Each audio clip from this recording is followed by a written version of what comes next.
यमुना बचाओ अभियान को लेकर के यमुना बचाओ अभियान के संयोजक डॉक्टर शिव सिंह रावत ने अनुपम पब्लिक सीनियर सेकेंडरी स्कूल में प्रेस वार्ता की।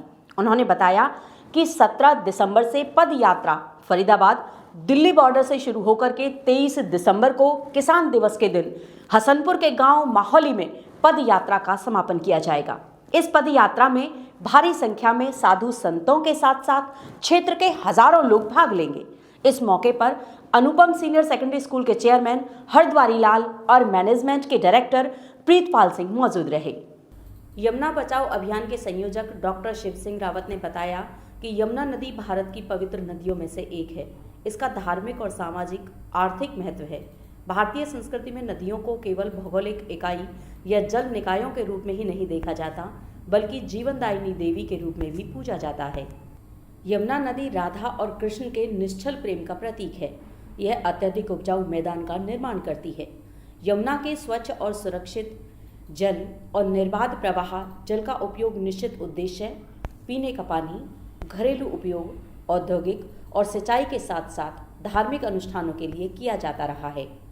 उन्होंने बताया कि 17 दिसंबर से पदयात्रा फरीदाबाद दिल्ली बॉर्डर से शुरू होगी और 23 दिसंबर को किसान दिवस के दिन हसनपुर के गांव माहौली में समापन किया जाएगा। जो ये यमुना शुद्धिकरण पदयात्रा निकाली जा रही है, आज प्रेस कॉन्फ्रेंस है, प्रेस वार्ता की जा रही है इसको लेकर, तो सर कैसा मामला है, क्या कहेंगे इसके बारे में? ये एक सामाजिक वर्क है, तो इससे अगर मीडिया साथ देता है, जनता का इसमें बहुत ही ज़्यादा सरकार पर तक बात जाती है और सरकार अगर इस काम को करती है तो ये तो बहुत लोगों के लिए सामाजिक फ़ायदा होगा इससे। तो हमारे यहाँ जो यमुना गुजरती है हमारे क्षेत्र से, तो किस तरह का यमुना का पानी है? और यमुना का जो पानी है वो बहुत दूषित है। अपना गांव पास का गांव है बांसवा, उसमें हर साल ही कैंसर से ज़्यादा भी नहीं तो 10-15 व्यक्तियों की मौत होती है। तो ये सब से बचा जा सकता है। फसल को भी अगर अच्छा पानी मिलेगा तो उससे भी वो भी एक लोगों की सेहत के लिए, समाज की सेहत के लिए बहुत अच्छी बात होगी। आप ऐसा कोई सुझाव दे सकते हैं जिससे यमुना के पानी को स्वच्छ बनाने में कोई सहभागिता हो? उसके लिए तो डॉक्टर साहब ने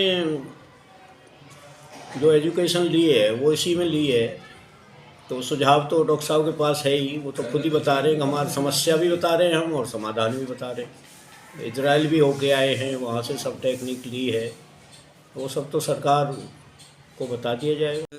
जिस तरह से यमुना बचाओ पदयात्रा को लेकर प्रेस वार्ता की है, सर किस तरह से है यमुना का, हमारे यहाँ जल स्तर कैसा है, कैसी यमुना की हालत?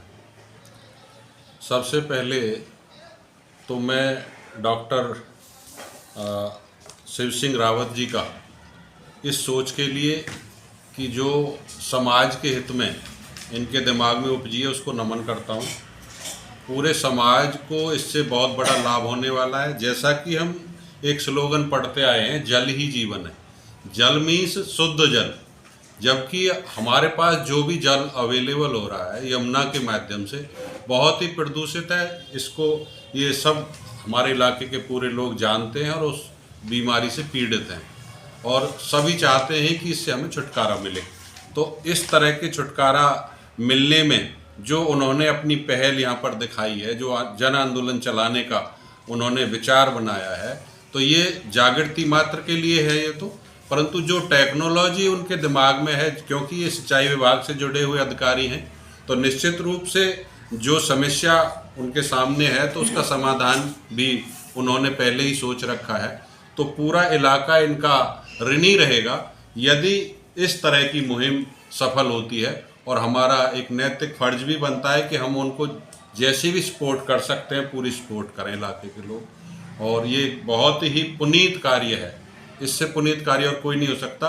आज की जो समस्या है वो प्रदूषण है, सबसे बड़ी समस्या प्रदूषण है इलाके में, वो जल का है चाहे वायु का है, जो भी है, परंतु जल से बहुत सारी बीमारियां जनित हो रही हैं, जैसा कि आप सब देख भी रहे हैं।